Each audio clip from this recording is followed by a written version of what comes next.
Let's go back to the Asylum.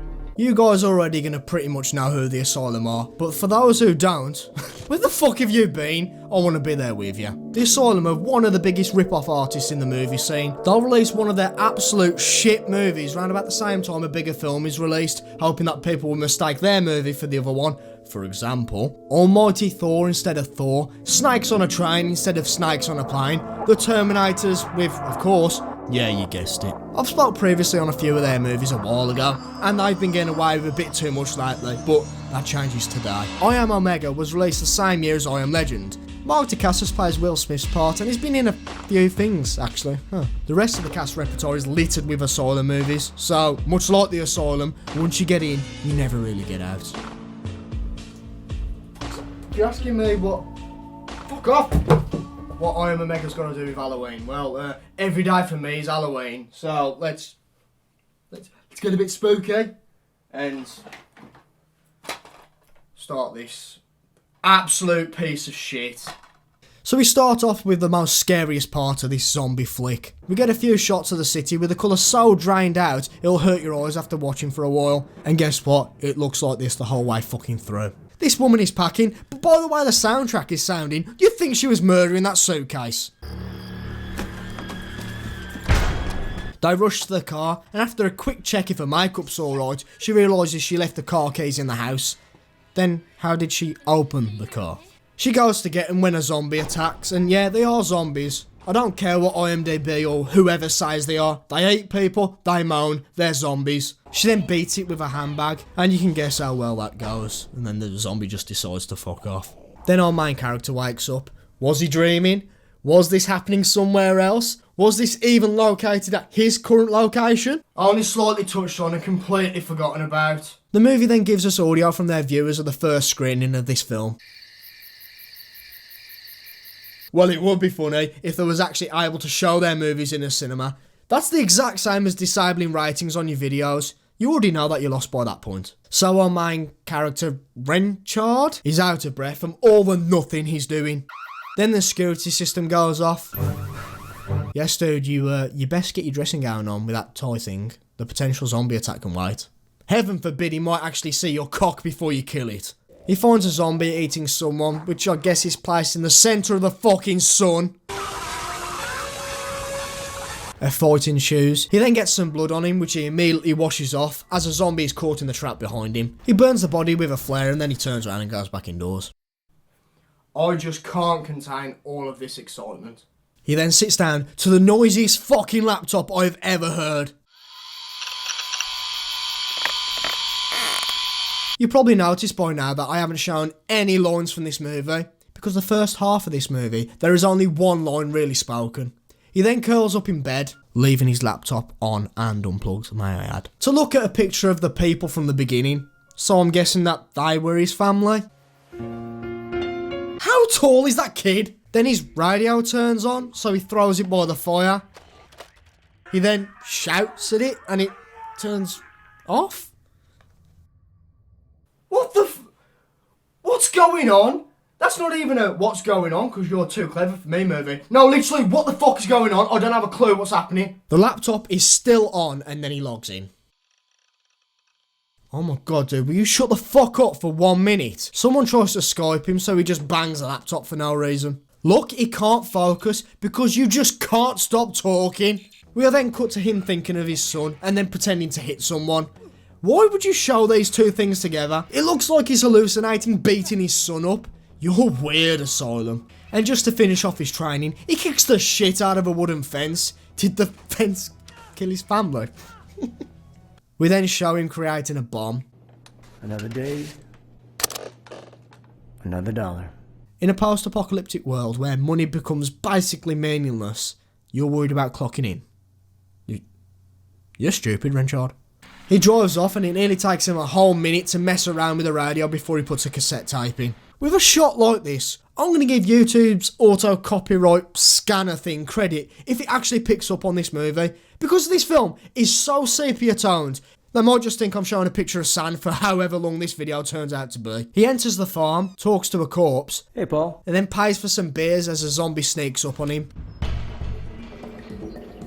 Or not. It must be able to fucking teleport. Why do all bad zombie movies do this? He then leaves. You're probably asking, Josh, what's actually going on? Why are you asking me? He pulls over to follow a rabbit, but the rabbit is working with the zombies and it attacks. He shoots it and drives off. Stop asking, I don't know. He arms the bomb he made and we get this timer, but this is the first and only time it's shown. So why is it even there? Renchard then jumps down some concrete cylinder thing that they're trying to pass off as a sewer entrance. Behave. He then arms another bomb, which he seems to pull completely out of his arse, just in time for another zombie to turn up, which he kills immediately and carries on. These zombies are not a fucking threat in this zombie movie. He then pulls over to get some food. He only takes one box, which if this was an emergency drop-off point with a limited supply that's shared with a bunch of survivors, that's actually pretty noble. But it isn't. It's not like that. Plus, he's planning on blowing up the city. So why not take every box that you can fit in your car? Renchard, you... Renchard. That does look like some appetising wallpaper paste. Not you again. And because Renchard seems to be narcoleptic, he's reading a book about Hercules. He then drops off and wakes up on a completely different page. Are you actually kidding me, movie? Someone tries calling him again and he just ignores it. Shut up. Well, he just tells it to shut up instead of, I don't know, turning off the volume or putting the laptop away.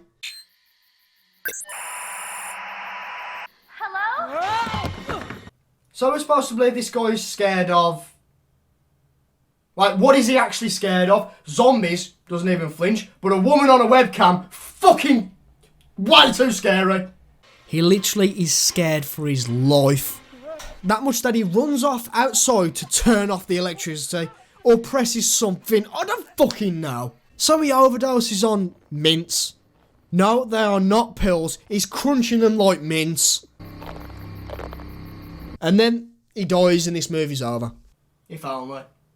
Renchard starts the new day by putting a padlock on his fuse box. Okay. Wait, why would you even give a shit about that? It's got to be coming close to the 24-hour timer on the bombs now. So why is he worried about a padlock? What? Why isn't he getting the fuck out of there? Instead, he's doing this. My menu. Stop talking right now. He then has another go at talking to the woman, but this time, because of the padlock on the fuse box, he can talk to her just fine. I don't know. They speak and she needs help, but he just slams the laptop down on her. What a dick. He then goes and climbs this mountain thing from a Neil Breen movie, gets pissed and wee-wees on a rock. I'm pissing on you! And that scene went nowhere. The next day, so nearly 48 hours after he set the bombs down for a 24-hour timer, two mercenaries turn up. See, we're from Antioch. Come on, compadre, we just want to talk. Oh my god, that word. He calls him that literally 50 times in 10 minutes. It's like you've done this before, compadre. Cool, compadre? You know what I mean, compadre? About your little plan to blow up the city, compadre. Look, compadre. They ask for his help with getting the girl, I think, because she's immune to zombies, so they're going to use her as a cure. Renchard politely declines. Well, up until the point before they blow his fucking house up. It's yourself. Did you think I was kidding? I never joke because I'm not funny. Right. So he calls her back, complete with dial-up noises. He says, okay, I'll come and get you. I know the way, using the sewers. Renchard says, There will be no live fire down there. Too many gas lines. That ain't no problem, compadre. So he jumps in with them. Why was that so funny? Isn't that endangering you pricks with the infection, right? What? So they jump down that cylinder thing again to the sewers. They creep around. What are you even saying? Because they're being stupid, a zombie gets that guy. The one that we spent less than 5 minutes with. Vincent is very not happy, so he drags his dead friend out, finishing with some gunfire. Renchard makes it to the girl when the zombies show up, but as we know, they are zero threat in this movie whatsoever. So he eats some tuna and says that they need to leave the city. Thank you. You're welcome. This dialogue is popping off the screen. They sneak out the house to avoid the zombies when a zombie pops out the bin, and even though she's immune to the zombie infection, he tells her don't shoot. Can't shoot him this close, you get blood on you. So instead, they put a live grenade in the bin with the zombie. We hear it go off, but they've already spent their explosion money earlier, so we don't see the mess. They go to steal a car, but when they do get one, a few zombies show up, so he goes to fight them with fucking nunchucks. Of all weapons in the world, fucking nunchucks. And then the girl has had enough, so she just drives off instead of waiting, I don't know, like 10 seconds, leaving Renchard in a parking lot full of zombies. He runs off and then, but he eventually gets surrounded, and then the woman picks him up, but due to some careless driving, they crash. I am a mega. Why'd you have to drag this movie on even more? I just want you to end. I've missed the bin 3 times now. I'm not doing another take. But Vincent turns up to help. Then after a shitty fight with some zombies... Because any fool can pull a trigger. What does that even mean? He then shoots Renchard and steals the girl. But why? Renchard then asks why he's doing it, and get this, because Vincent does not want humanity to carry on. He likes the post-apocalyptic world. No hatred for humanity, no evil plan to sell the cure and become rich. He just likes this way of life. You might just be the single dumbest character I have spoken about on this entire channel. That is an achievement and also something you shouldn't be proud of. So we get the final scene with a standoff, and I just want it to fucking end. This guy can't get over that his mate has died, so he starts playing with the girl. He pulls her top down, but that isn't enough. He then drags his dead mate and rubs it over the girl's muff. Boy, yeah, get your face in there, boy, yeah! What the actual fuck am I watching? Renchard then nearly runs over the girl to hit the van. A really fucking boring fight starts, and he hits him with a giant metal bar and it's all over. But the bombs are about to explode, or not. The timer seems to be working backwards. Okay, so now they explode. The movie finishes and you immediately question, what the hell was that? So I finally made it through I Am a Mega, and all joking aside, this movie took me 4 attempts to get through. Not trying to be funny here. I watched this at 4 different times in the day and night, and I just fell asleep for every single one. That has never happened before in this movie. But anyways, let's just take this to bed. I was going to throw it in the bin, but I'll probably miss again. Maybe it was due to the severe lack of dialogue throughout this movie until the end, or maybe it was just the absolute dull looking environment, but this movie has nothing going for it. I Am Legend hit the nail on the head with the sense of isolation Will Smith was dealing with subtle little things here and there, but this movie just thinks showing us that he's alone means that he's isolated, which doesn't fit the way Renchard is living his life.